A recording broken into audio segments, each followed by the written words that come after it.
SSLC ಪೂರ್ವ ಸಿದ್ಧತಾ ಪರೀಕ್ಷೆಯ ಪ್ರಶ್ನೆ ಪತ್ರಿಕೆ ಸೋರಿಕೆಯಾದ ಬಗ್ಗೆ ತೀವ್ರ ಆಕ್ರೋಶ ವ್ಯಕ್ತವಾಗುತ್ತಿರುವ ನಡುವೆ ಜನವರಿ 19 ರಿಂದ ಫೆಬ್ರವರಿ 2 ರವರೆಗೆ ನಡೆಯಲಿರುವ ದ್ವಿತೀಯ ಪಿಯು ಪರೀಕ್ಷೆಗಳ ಪೂರ್ವ ಸಿದ್ಧತಾ ಪರೀಕ್ಷೆಗಳಲ್ಲಿ ಯಾವುದೇ ರೀತಿಯ ಲೋಪ ಕಂಡುಬಂದರೆ ಕಾಲೇಜುಗಳ ಮಾನ್ಯತೆಯನ್ನು ಹಿಂತೆಗೆದುಕೊಳ್ಳುವುದಾಗಿ ಪದವಿ ಪೂರ್ವ ಶಿಕ್ಷಣ ಇಲಾಖೆ ಎಚ್ಚರಿಕೆಯೊಂದನ್ನು ನೀಡಿದೆ.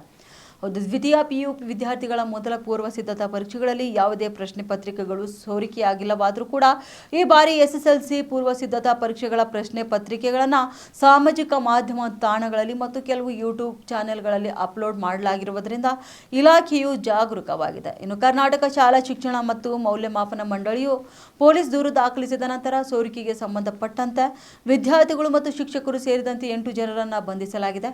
ಸೋಷಿಯಲ್ ಮೀಡಿಯಾಗಳಲ್ಲಿ ಪ್ರಶ್ನೆ ಪತ್ರಿಕೆಗಳನ್ನು ಅಪ್ಲೋಡ್ ಮಾಡದಂತೆ ವಿದ್ಯಾರ್ಥಿಗಳಿಗೆ ಎಚ್ಚರಿಕೆ ನೀಡಿದ ಪಿಯು ಇಲಾಖೆ ಅಧಿಕಾರಿಯೊಬ್ಬರು ನಕಲಿ ಪ್ರಶ್ನೆ ಪತ್ರಿಕೆಗಳನ್ನು ಅಪ್ಲೋಡ್ ಮಾಡಿದರೂ ಕ್ರಮ ಕೈಗೊಳ್ಳಲಾಗುವುದು ಎಂದು ತಿಳಿಸಿದ್ದಾರೆ.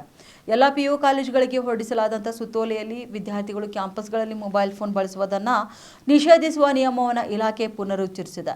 ವಿದ್ಯಾರ್ಥಿಗಳು ತಮ್ಮ ಮೊಬೈಲ್ ಫೋನ್ಗಳನ್ನು ಪರೀಕ್ಷೆ ಕೊಠಡಿಯೊಳಗೆ ತೆಗೆದುಕೊಂಡು ಹೋಗದಂತೆ ನೋಡಿಕೊಳ್ಳಲು ಕಠಿಣ ಕ್ರಮ ಕೈಗೊಳ್ಳುವಂತೆ ಪ್ರಾಂಶುಪಾಲರಿಗೆ ಸೂಚನೆ ಕೂಡ ನೀಡಲಾಗಿದೆ.